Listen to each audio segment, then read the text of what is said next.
né? Era várzea na televisão, as Isso. demonstrações. Tem muita coisa que eu não concordo com outros profissionais de hipnose. E aí eu venho... Opa, desculpa. Eu venho lutando para desmistificar e não deixar misturar o que era truque com hipnose. Ou coisas que tem risco e que não é a hipnose que está fazendo, de botar a pessoa lá para ficar em duas cadeiras e subir em cima da pessoa, enfiar a agulha no pescoço. Então tem várias coisas que eles misturavam coisas para confundir as pessoas. Então eu sempre deixo muito claro as coisas. E não é como se a hipnose chega lá, a demonstração sempre é, nossa, é um poder, a pessoa estala o dedo, se olha nos olhos, a pessoa entra em transe. Aí eu chegava nos programas de TV, todas as celebridades que eu hipnotizei, todos os vídeos do YouTube que eu fiz, eu falava, ó, teve um processo antes.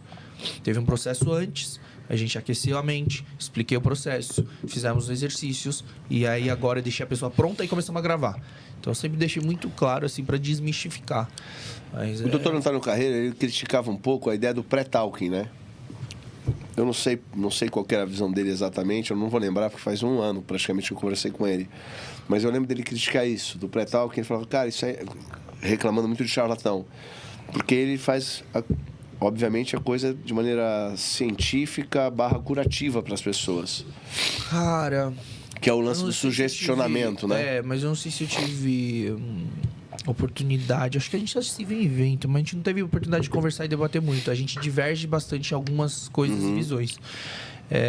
O pre-talk, quando a gente estuda, assim, eu não estou falando só Brasil, eu estou falando de professor da Polônia, que eu fiz alguns treinamentos, veio professores de Londres, da Europa, dos Estados Unidos.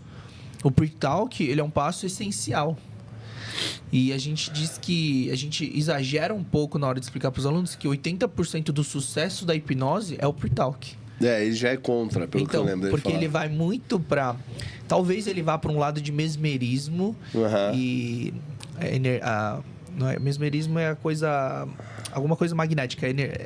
É que teve Franz Anton Mesmer, que fundou a hipnose moderna. Depois ele morreu lá como charlatão e tal, mas funcionava. Descobriram que era a partir de sugestão e expectativa da mente, como se fosse um placebo.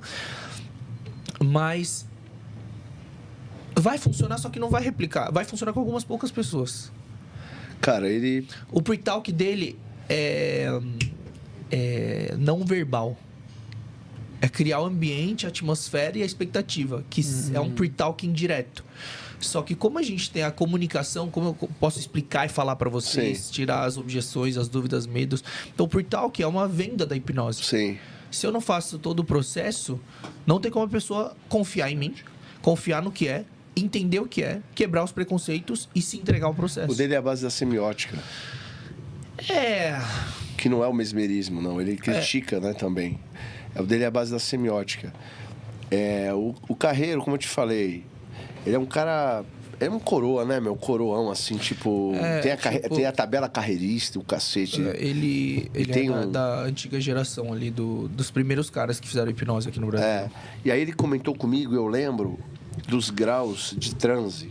Daí ele comenta, eu não lembro se até o 20 ou até o 18, que ele vai falando do aprofundamento e como é interessante, em cada estágio de transe, a pessoa, ela sintomatologizava de uma forma.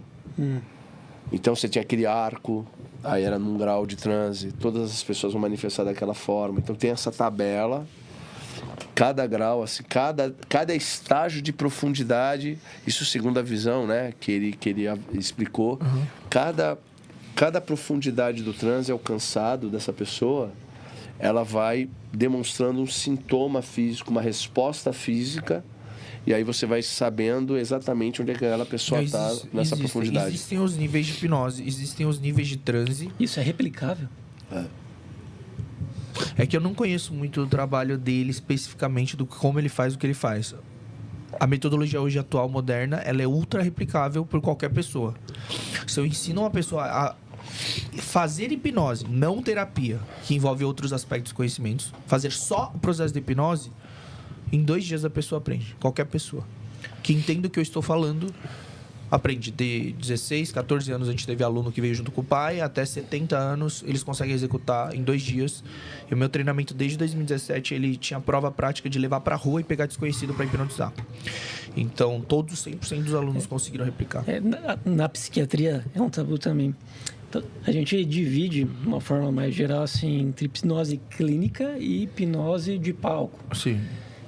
Acho que justamente porque a de palco, no palco, tem mais visibilidade, tem muitos colegas médicos que nem se presta para ler sobre. Teve um congresso brasileiro de psiquiatria, que já faz alguns anos lá em Brasília, que colocaram uma mesa redonda, disponibilizaram uma sala pequena, eu acho que já era meio bullying mesmo com o pessoal, para se falar de hipnose. E era o último horário do evento, quer dizer, todo mundo pega o voo e vai embora. Sim. Eu falei assim, eu quero ouvir isso, quero aprender um pouco. E eu fiquei espantado como tem evidência científica, dá para ver alteração no traçado do eletroencefalograma, Sim. o padrão de onda muda. Mas é e tal. exatamente isso. E aí, Felipão, o que me assustou mais depois ainda, as pessoas que estavam na sala, Pione, começaram a levantar e dar depoimento. Sou médica, psiquiatra, eu fiz 10 anos de psicoterapia, não consegui acessar. Em 2 sessões de hipnose clínica, consegui mudar um certo bloqueio, parei de ter crises de pânico. E aí o outro e tal, parecia até a igreja, assim, o pessoal testemunhando ali e tal. Eu falei, rapaz, esse negócio funciona mesmo. Esse é o objetivo real da hipnose em si, né? Essa demonstração de palco e entretenimento, ele tem muito mais tração. Então, a forma de divulgar e as pessoas chegarem à hipnose vai ser nesse processo. Mas sempre criando aquela dúvida. Se não for comigo, eu não acredito. Eu duvido. As pessoas estão fingindo. São atores. E todo aquele preconceito que existe. E o objetivo real da hipnose que a gente tem feito nos últimos 10 anos, eu tenho feito, pelo menos, porque eu entrei na hipnose há 10 anos atrás, em 2016. É tratar pessoas com depressão, ansiedade, fobias, vícios, traumas, baixa autoestima, síndrome do pânico, pensamentos de tirar a própria vida. Cara, a gente teve todos os tipos de tratamento, desde vício de drogas, bebida, cigarro. Um aluno meu fumava crack há 15 anos e veio fazer o treinamento. A gente fez a terapia nele como demonstrativo. Foi uma sessão para ele parar de fumar crack depois de 15 anos. Então... E os números que assustam, eu acho que e chocam um pouco para quem já trabalha na área da mente humana, é que 90% das terapias que meus terapeutas, alunos ou eu fiz, não passa da 2ª sessão. Para resolver definitivamente, buscando a causa e reforçando e fazendo a limpa. E a sessão pode durar entre 1 hora ou até 5, 6 horas. Meu máximo foi ficar 6 horas numa sessão com a pessoa. E é isso. Então... E é muito operador dependente. Acho que por mais que tenha uma técnica replicável, quem executa, isso vai interferir no resultado, tanto para o bem quanto para o mal. Porque... Se ultrapassar esse firewall, essa parede do ego para acessar coisas tão profundas de uma pessoa, se a pessoa tiver má índole que faz o processo, você pode inserir algo ali e gerar... Então, essa é uma percepção que as pessoas têm, mas como eu explico para os alunos, né? Porque o questionamento que vem quando vem no treinamento dá para usar para fazer o mal? Na hipnose em si, a pessoa... Quando vem fazer um processo comum, não seja no palco, seja para fazer demonstração, seja para uma terapia, ela ouve o tempo todo. O transe, ele não faz a pessoa nem dormir, que é um preconceito que tem muito, e nem desliga. Então, existe uma proteção básica, que é uma função, né, quando a gente explica do subconsciente, de autopreservação, que eu não estou dominando a pessoa. Eu não tenho um poder... De dominar a pessoa e falar assim, ó... Ou de inserir memórias. Eu vou te entregar uma faca e agora eu quero que você enfie na sua barriga. Eu tô indo pro absurdo pra você. Tipo assim, como reage uma mente que ouve a isso?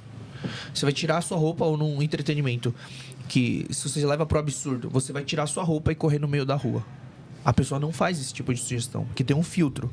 Então, é como se a gente, ainda mesmo que a gente atravesse essa barreira firewall, né, que pode estar como exemplo, existe uma programação base de proteção. E quando a gente fala assim, não, mas dá pra criar o contexto, isso, aquilo, é que pra fazer mal pra uma pessoa, é o que eu falei, não precisa de hipnose. Você só precisa da confiança dela. Sim. Você chama seu amigo pra falar lá em cima no prédio, tomar um suco e empurra ele. Se você quiser, se tiver confiança, pede a senha de alguma coisa e faz mal pra ele. Marca um encontro num lugar isolado e mata ele. A questão não é a hipnose pode fazer o mal, é a pessoa que tem a certa confiança de alguém faz mal de qualquer jeito, ou seja, dá um golpe. É porque tem um negócio, tipo, por exemplo, eu acho que eu entendi. Por exemplo, inserir uma memória. Não dá para fazer isso, mas você pode sugestionar. Isso. Então, por exemplo, você passou por um trauma que você não tem muita certeza no teu passado se foi ou não um abuso. Aí eu vou trazer um exemplo para você. Uhum. O que você falou é exatamente isso. É exatamente certo. Que é, depende, o resultado Isso. depende da habilidade e da percepção muito do profissional, terapeuta. Que ele é um guia. Ele tem é que o deixar a GPS. pessoa chegar na conclusão Isso. e não ele te levar à conclusão. Nunca. A gente sempre ensina. Nunca. Esse é o lance. É perguntas Isso. e não falar. Porque qual é o melhor exemplo que teve quando a gente dá. A gente foi aprender alguns treinamentos e tal, mas um exemplo que me marcou é uma menina que tinha um trauma, um problema, que eu não lembro o problema, mas qual que é a memória que foi demonstrada, acessada? Tava dormindo no quarto, o tio entrou de madrugada no quarto, aí você só pergunta, e o que acontece? Ah, ele tá baixando a calça. E depois? Você não pode falar pra Só ele, fala aí assim, tirou o piro pra fora? Ele tocou em Isso, você? pronto. Ele tocou em você? Aí ferrou. Isso é complicado. Isso. Porque às vezes tem uma contratransferência negativa. Às vezes a pessoa, sei lá, tá separado, divorciou, escuta uma história que é muito parecida com a do terapeuta, com o hipnoterapeuta ali. E é muito detalhe, é muito... Só que tem um detalhe, doutor. É suave, às Só vezes que, pra ele. só que é curativo. Qual que é a grande questão? Pode realmente um cara mal intencionado? Ou tentando ajudar a imprimir um valor que é Não, dele. mas é um no- erro. né? Mas aí é que tá. Você tem que. Aí, eu vou chegar nisso aqui. Eu vou só jogar uma pro alto e vamos continuar. Deixa eu Vai. terminar esse exemplo, aí você joga. Vai lá. Aí, o que acontece depois? Ah, ele tá tirando a calça. Como ele teve acesso a uma memória que tá enraizada no subconsciente, que só daria acesso através da hipnose, ou um acesso profundo, fala, tá, ele tá baixando a calça. E depois? Ah, ele tá fazendo xixi. E o que acontece em seguida? Ah, ele sai do quarto. Tava bêbado, foi entrar achando que era o banheiro, mijou no chão e saiu fora. Mas a emoção da criança, o cérebro daquele momento da criança Medo, que conta o lógico. medo, o receio, o que Isso. aconteceu, não aconteceu. Isso. Aí ressignifica, digita Isso. um novo código, para de rodar aquele bug, passa Isso. o antivírus. Que é o neutraliza. acesso. Que é o acesso. Aquilo que eu te falei, o doutor Antônio Carreiro conta essa história anedótica, assim, aconteceu com ele. A moça procurou ele, 40 anos de idade, com claustrofobia. Do nada começou a ter claustrofobia com 40 anos, tá ligado? Não podia pegar avião mais, não entrava no elevador. Beleza. Aí procurou o doutor. Transe, hipnose. Ela lembrou do quê? Tava brincando com a irmã quando tinha... Eu não vou lembrar a idade certa, se era 3, 4 anos. É novinha. Entrou no armário da cozinha para se esconder da irmã. A irmã achou ela e, para brincar, fechou e abriu a porta. Fechou e abriu a porta. Não deixou ela trancada, não botou medo. Só pá, e abriu. Era esse o trauma. 40 anos depois, ela estava tendo medo de um aí, ambiente eu não sei fechado. se ele explica, olha como funciona. Por que explode na vida adulta? Porque o cérebro ele vai absorvendo aprendizado, certo? Uhum. A gente ensina o cérebro. Então, quando a gente passa por uma situação dessa, aí enche um pouco da emoção negativa, como se fosse um copo. Só que ele não vai gerar um problema. Aham.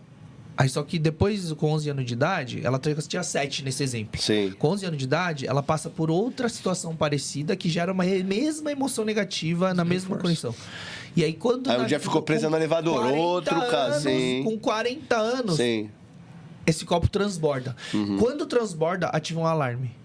Ativa essa proteção, autopreservação do subconsciente que a gente fala, ele ativa um alarme e fala assim, é um perigo. É como se fosse uma alergia, né? Exagerada. Isso, uma é um resposta perigo imunológica exagerada. real. Sim. É exatamente isso, que é o quê? Aí eu vou dar outro exemplo que vocês vão falar que assim, meu Deus, eu entendi como funciona a autopreservação. Aí transbordou. Aí o cérebro fala assim, não, é um perigo real. E não importa se é real ou imaginário, porque a gente sabe que o cérebro não diferencia real e imaginação. Ativa as mesmas áreas e a gente vai criando esses leões e monstros de hoje.